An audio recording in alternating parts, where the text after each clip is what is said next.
ममता बनर्जी के करीबी नेताओं के कारनामे लगातार बाहर आ रहे हैं। ममता बनर्जी के लाडले भतीजे अभिषेक बनर्जी को लेकर जो खुलासे हो रहे हैं, उससे उनकी मुश्किलें बढ़ गई हैं। ईडी से लेकर सीआईडी और बंगाल पुलिस अभिषेक बनर्जी के खिलाफ लगातार कार्यवाही कर रही है। पश्चिम बंगाल के सिलीगुड़ी साइबर पुलिस स्टेशन में टीएमसी नेता अभिषेक बनर्जी के खिलाफ शिकायत दर्ज कराई गई है। आरोप है कि उन्होंने चुनाव प्रचार के दौरान भड़काऊ बयान दिए थे। ये शिकायत सिलीगुड़ी के एक स्थानीय बिजनेसमैन ने दर्ज कराई है, जिनका कहना है कि अभिषेक बनर्जी की टिप्पणियां चुनावी माहौल को बिगाड़ने वाली और भड़काऊ थी। वहीं ममता बनर्जी के खिलाफ हाल ही में दर्ज हुई एक शिकायत के बाद अब अभिषेक बनर्जी के खिलाफ यह नया मामला सामने आया है। सिलीगुड़ी मर्चेंट एसोसिएशन के पूर्व अध्यक्ष और बिजनेसमैन संजय कुमार सिंघल ने सिलीगुड़ी पुलिस कमिश्नरेट के साइबर थाने में ये लिखित शिकायत दर्ज कराई है। चुनाव प्रचार के दौरान अभिषेक बनर्जी लगातार बीजेपी नेताओं को धमकी दे रहे थे, लेकिन अब कोर्ट जाकर गिरफ्तारी से राहत की मांग कर रहे हैं। वहीं अभिषेक बनर्जी के खिलाफ दी गई शिकायत में कहा गया है कि चुनाव प्रचार के दौरान अभिषेक बनर्जी की जनसभाओं के भाषण और उनके सोशल मीडिया पर प्रसारित वीडियो आम जनता के बीच घबराहट और राजनीतिक तनाव पैदा कर सकते हैं। शिकायतकर्ता के अनुसार ऐसी टिप्पणियां डराने वाली हैं और लोकतांत्रिक प्रक्रिया के लिए चिंता का विषय है। आपको बता दें कि शिकायत में विशेष रूप से 25 मार्च 2026 को नंदीग्राम रैली, 27 अप्रैल 2026 को महेश तला में जनसभा और रोड शो और आरामबाग में चुनावी रैली में दिए गए भाषणों का जिक्र किया गया है। संजय कुमार सिंघल ने पुलिस से अनुरोध किया है कि इस मामले से जुड़े सभी डिजिटल सबूतों और वीडियो फुटेज को इकट्ठा कर उनकी जांच की जाए। वहीं अब अम्फान राहत कोष में करीब 250 करोड़ की कथित अनियमितताओं को लेकर अभिषेक बनर्जी के खिलाफ नई शिकायत दर्ज कराई गई है।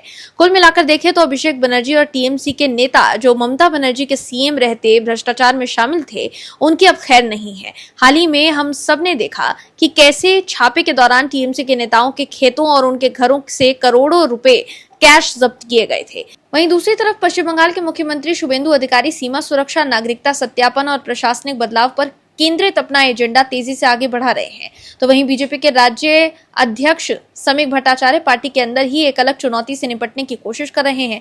ये सुनिश्चित करना चाहते हैं कि बीजेपी उस रास्ते पर न चले जिसका वो सालों से टीएमसी पर आरोप लगाती रही है। कोलकाता में हाल ही में हुए पार्टी के एक कार्यालय में समीक भट्टाचार्य ने नेताओं और विधायकों को साफ साफ चेतावनी दी। इस चेतावनी भरे लहजे में उन्होंने धमकी, जबरन वसूली और सत्ता के दुरुपयोग की संस्कृति से बचने की हिदायत दी। ऐसे में साफ है कि बंगाल में बीजेपी लोगों की सेवा करने के मकसद से आगे बढ़ रही है। बंगाल में बीजेपी ने अपने सभी नेताओं को चेता दिया है कि ना खाना है और ना खाने देना है। वहीं बंगाल के सीएम शुभेंदु के कामों से अगर आप खुश हैं तो कमेंट में यस और गुड सीएम शुभेंदु जरूर लिखें, ताकि विपक्ष को साफ संदेश जाए कि देश और बंगाल के लोग बीजेपी की सरकार से खुश हैं। इस खबर में आगे आपको बताएंगे सब कुछ डिटेल में कि कैसे टीएमसी मुश्किल में फंस गई है और कैसे राहुल गांधी हो गए हैं एक्सपोज। तो बने रहिए हमारे साथ अंत तक और देखते रहिए हमारी ये खास रिपोर्ट। साथ ही आप दर्शकों से विनम्र निवेदन है कि अगर आपने अभी तक चैनल को सब्सक्राइब नहीं किया है तो अभी कर लीजिए, साथ ही बेल आइकन को भी दबाना बिल्कुल ना भूलें। दर्शकों, पश्चिम बंगाल के बहरामपुर में वरिष्ठ कांग्रेसी नेता अधीर रंजन चौधरी ने कई अहम मुद्दों पर खुलकर अपनी बात रखी है। भ्रष्टाचार के आरोपों से लेकर तृणमूल कांग्रेस के भीतर संभावित राजनीतिक हलचल और हालिया अंतर्राष्ट्रीय घटनाक्रमों तक अधीर रंजन चौधरी ने कई ऐसे सवाल उठाए हैं जो आने वाले दिनों में राज्य की राजनीति को और गर्मा सकते हैं। अधीर रंजन चौधरी ने सबसे पहले एक इवेंट मैनेजमेंट कंपनी को 635 करोड़ रुपए दिए जाने के मामले पर प्रतिक्रिया दी। उन्होंने कहा कि पश्चिम बंगाल में जहां जहां भ्रष्टाचार, अनियमितता और तोलाबाजी के आरोप सामने आए हैं, उन सभी मामलों की निष्पक्ष, पारदर्शी और व्यापक जांच होनी चाहिए। जनता के सामने पूरी सच्चाई जरूर आनी चाहिए। अधीर रंजन ने कहा कि केवल भतीजे का नाम लेकर राजनीति करने से काम नहीं चलेगा। अगर किसी व्यक्ति पर सवाल उठाए जा रहे हैं तो वो भी सामने आना चाहिए कि उसे शक्ति, संरक्षण और राजनीतिक समर्थन किसने दिया। उन्होंने कहा कि जांच का दायरा सीमित नहीं होना चाहिए, बल्कि पूरे नेटवर्क और उससे जुड़े सभी लोगों की पड़ताल होनी चाहिए। वहीं केंद्रीय अल्पसंख्यक मामलों के मंत्री किरण रिजिजू ने 1995 में ईरान के राष्ट्रपति अकबर हाशमी रफसंजानी की लखनऊ यात्रा पर संसद में विपक्ष के नेता के तौर पर पूर्व प्रधानमंत्री अटल बिहारी वाजपेयी का एक भाषण शेयर करके विपक्ष पर निशाना साधा है। केंद्रीय संसदीय कार्य मंत्री किरण रिजिजू ने अटल बिहारी वाजपेयी के भाषण वाले वीडियो के साथ अपनी टिप्पणी में लिखा कि कांग्रेस के कार्यकाल में भी यही लोग कहते थे कि भारत में अल्पसंख्यक सुरक्षित नहीं है। वीडियो में ईरान के तत्कालीन राष्ट्रपति की भारत यात्रा की समाप्ति के बाद अटल बिहारी वाजपेयी संसद में कह रहे हैं, मैंने अपने भाषण में ईरान के राष्ट्रपति की लखनऊ यात्रा का उल्लेख किया था। यह हमारे आदरणीय मेहमान थे। ईरान के साथ हमारे संबंध और भी मैत्रीपूर्ण हो। दर्शकों, ममता बनर्जी के भतीजे और टीएमसी नेता अभिषेक बनर्जी के घर तड़के सुबह करीब 3 बजे पुलिस ने धावा बोल दिया और घर में मौजूद लोगों को आवाज दी, लेकिन किसी ने अंदर से दरवाजा नहीं खोला, जिसके बाद काफी देर तक इंतजार करने के बाद ताला तोड़कर पुलिस घर में दाखिल हो गई। इसके बाद घर की पूरी तलाशी ली गई। इस दौरान घर के बाहर केंद्रीय बलों के जवान पहरा दे रहे थे।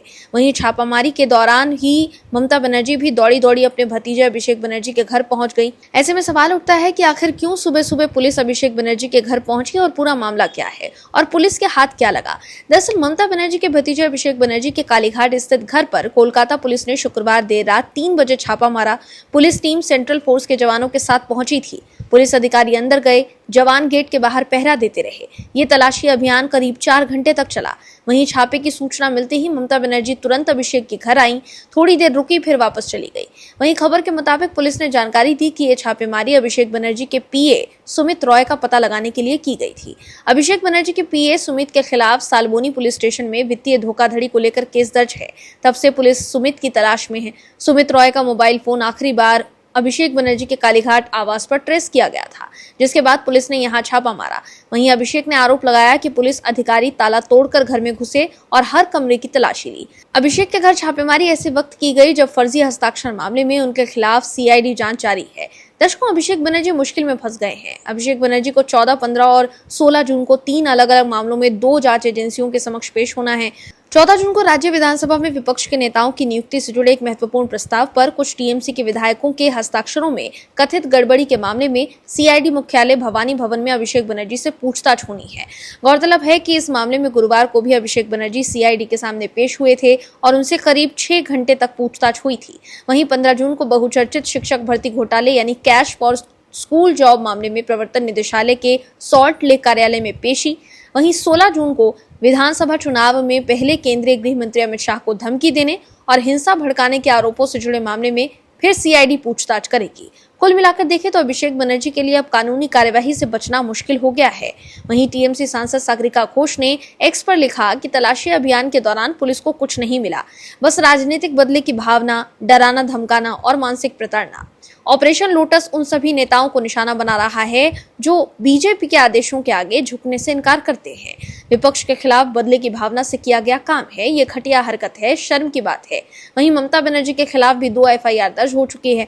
ममता बनर्जी पर लगभग 2 महीने पुराने हेट स्पीच से जुड़े एक मामले में एफआईआर दर्ज की गई है। कोलकाता पुलिस ने कथित नफरत फैलाने वाले भाषण को लेकर उनके खिलाफ ये मामला दर्ज किया है। ममता बनर्जी पर पश्चिम बंगाल विधानसभा चुनाव से पहले कोलकाता में एक विरोध प्रदर्शन के मंच से कथित तौर पर सांप्रदायिक टिप्पणी करने का आरोप है। शिकायतकर्ता का आरोप है कि ममता बनर्जी की इन टिप्पणियों से सांप्रदायिक नफरत भड़की। उन पर विधानसभा चुनाव से पहले कोलकाता में धरना मंच से कथित तौर पर सांप्रदायिक टिप्पणी करने का आरोप है। वहीं इससे पहले वकील रिंकी चट्टोपाध्याय सिंह की शिकायत पर Siliguri cyber crime police station में ममता बनर्जी के खिलाफ मई में एक एफआईआर दर्ज की गई थी। दर्शकों, एक तरफ ममता बनर्जी के हाथ से टीएमसी निकल गई है। पार्टी के 60 से ज्यादा विधायक और 19 से 20 सांसद अपने आप को टीएमसी का असली गुट के तौर पर पेश कर रहे हैं। ऐसे में पार्टी तो हाथ से गई ही, साथ ही बुआ और भतीजे पर जेल जाने को लेकर भी तलवार लटक गई है। दर्शकों, राहुल गांधी जो भी मुद्दा उठाते हैं उस पर कांग्रेस सुप्रीम कोर्ट में एक्सपोज हो जाती है। वहीं इस बार तो अभिषेक मनु सिंघवी भी पार्टी और राहुल गांधी की इज्जत को बचा पाने में नाकाम साबित हुए हैं। दरअसल मध्य प्रदेश से राज्यसभा चुनाव के लिए कांग्रेस के उम्मीदवार मीनाक्षी नटराजन को सुप्रीम कोर्ट से झटका लगा है। अभिषेक मनु सिंघवी की जोरदार दलीलों के बावजूद सुप्रीम कोर्ट ने नामांकन खारिज करने की रिटर्निंग ऑफिसर के आदेश को चुनौती देने वाली मीनाक्षी नटराजन की याचिका शुक्रवार को खारिज कर दी। वहीं सुप्रीम कोर्ट के इस फैसले के बाद भी कांग्रेस राजनीति कर रही है। कांग्रेस नेता मीनाक्षी नटराजन का राज्यसभा चुनाव का नामांकन रद्द होने और इस मामले में सुप्रीम कोर्ट के झटके के बाद कांग्रेस कार्यकर्ता सड़क पर उतर आए हैं। मध्य प्रदेश के सीनियर कांग्रेस नेताओं और विधायकों ने दिल्ली में सत्याग्रह विरोध प्रदर्शन शुरू किया। राज्यसभा के लिए मीनाक्षी नटराजन का नॉमिनेशन रद्द होने से कांग्रेस नेताओं में नाराजगी है। इस कदम को लोकतंत्र पर हमला बताते हुए ये विरोध करने के लिए दिल्ली में डेरा डाले हुए हैं। वो जंतर मंतर पर प्रदर्शन कर रहे थे, जहां पुलिस ने कई नेताओं और विधायकों को हिरासत में ले लिया। इस बीच राष्ट्रपति द्रौपदी मुर्मू से मिलने का अनुरोध करने के बावजूद उनसे मुलाकात न हो पाने पर कांग्रेस नेताओं ने नाराजगी जताई है। विपक्ष के नेता उमंग सिंघार के नेतृत्व में मध्य प्रदेश कांग्रेस विधायक दल दिल्ली पहुंचा है। विरोध प्रदर्शन को देखते हुए दिल्ली पुलिस के जवानों को तैनात किया गया। वहीं कांग्रेस का कहना है कि राज्यसभा चुनाव में पार्टी प्रत्याशी मीनाक्षी नटराजन का नामांकन रिटर्निंग ऑफिसर द्वारा निरस्त किए जाने के मामले को कांग्रेस जन जन तक पहुंचाएगी। 15, 16 और 17 जून को इसके विरोध में प्रदेश भर में प्रदर्शन होगा। इसकी जिम्मेदारी महिला और युवा कांग्रेस के साथ भारतीय राष्ट्रीय छात्र संगठन को सौंपी गई है। मतलब दर्शकों, सुप्रीम कोर्ट में हारने के बाद भी कांग्रेस बाज नहीं आ रही। कांग्रेस को न तो लोकतंत्र पर भरोसा है और न ही अदालत पर और न ही देश की सरकार पर। लेकिन हाँ, विदेशी मीडिया या कोई विदेशी नेता भारत को लेकर झूठा और अफवाह फैलाने का बयान देता है तो उसे कांग्रेस के नेता सही मान लेते हैं। वहीं इससे पहले इस मामले को लेकर राहुल गांधी ने चुनाव आयोग पर निशाना साधा था। राहुल गांधी ने गुरुवार को आरोप लगाया था कि वोट और सरकार की चोरी करने के बाद बीजेपी अब राज्यसभा चुनावों में सीटें चोरी करने में शामिल है। राहुल गांधी का कहना है कि सत्ताधारी दल और चुनाव आयोग के बीच की मिलीभगत ने चुनाव शुरू होने से पहले ही मुकाबले को खत्म कर दिया है। राहुल गांधी का यह हमला चुनाव आयोग द्वारा मध्य प्रदेश में कांग्रेस के राज्यसभा उम्मीदवार मीनाक्षी नटराजन के नामांकन को खारिज करने के बाद आया है।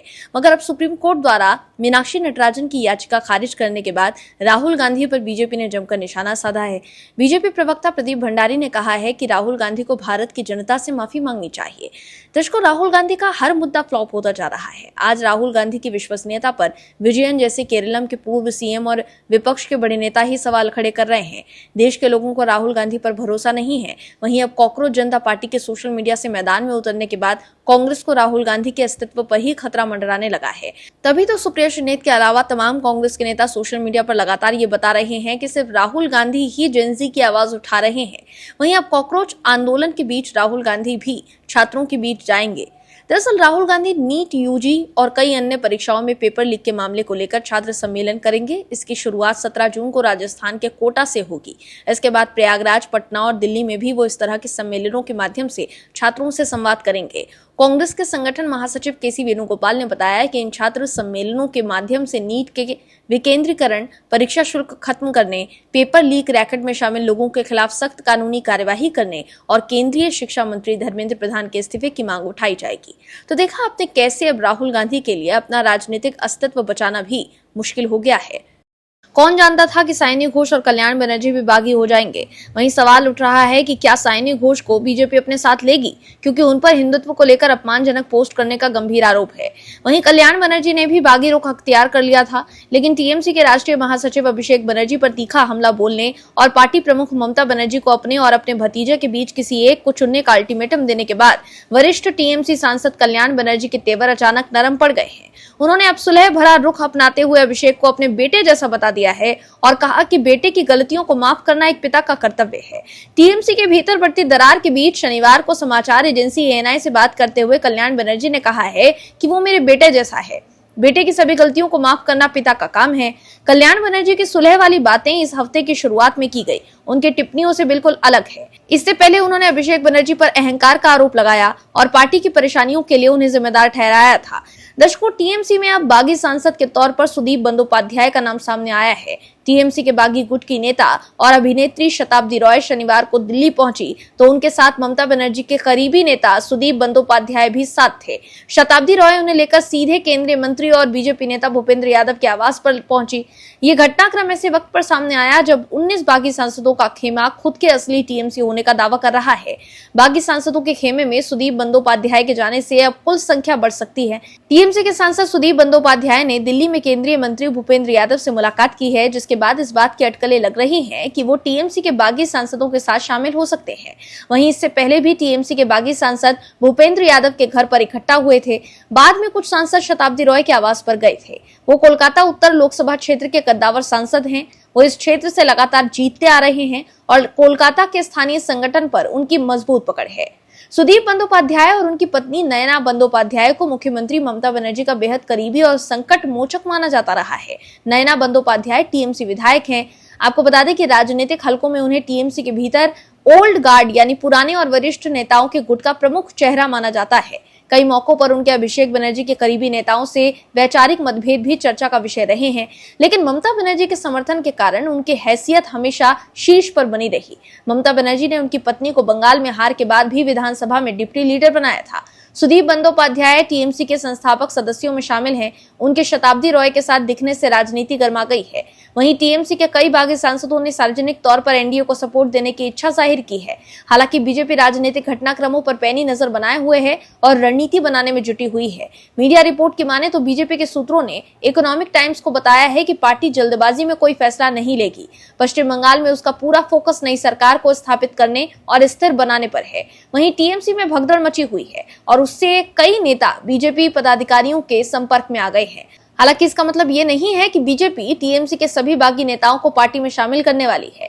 दरअसल कुछ दिन पहले टीएमसी के सांसद काकोली घोष दस्तीदार ने कहा था कि पार्टी छोड़ रहे बागी सांसद एनडीए का समर्थन करेंगे, लेकिन बीजेपी ने साफ किया कि टीएमसी के बागी गुट को पार्टी में समाहित करने नहीं जा रही है। बीजेपी नेताओं ने इकोनॉमिक टाइम्स से बताया कि अच्छा यही होगा कि बागी सांसद लोकसभा स्पीकर को पत्र लिखें और मूल तृणमूल कांग्रेस पर अपना दावा पेश करें, साथ ही पार्टी पदाधिकारियों की नियुक्ति भी करें। वहीं अब इस तरह के कदम से कानूनी लड़ाई शुरू हो सकती है, जैसा कि लोक जनशक्ति पार्टी, शिवसेना और एनसीपी के मामले में हुआ, जहां बागी गुटों ने आखिरकार पार्टी का चुनाव चिन्ह हासिल कर लिया और मान्यता प्राप्त पार्टी के तौर पर उभरे। हालांकि इस पूरी प्रक्रिया में लंबी कानूनी और राजनीतिक लड़ाई छिड़ने की संभावना है और बीजेपी सूत्रों का कहना है कि टीएमसी के नेता अपने रणनीति पर काम कर रहे हैं। दर्शकों, साइनी घोष को लेकर सबसे बड़ा सवाल है, बीजेपी के कुछ समर्थक भी उन्हें पार्टी में लेने से मना कर रहे हैं। ऐसे में बीजेपी चाहती है कि टीएमसी के बागी सांसद बीजेपी में शामिल ना हो और टीएमसी दावा ठोककर अपने आप को असली टीएमसी के तौर पर पेश करे। आप दर्शकों से विनम्र निवेदन है कि चैनल को सब्सक्राइब जरूर करें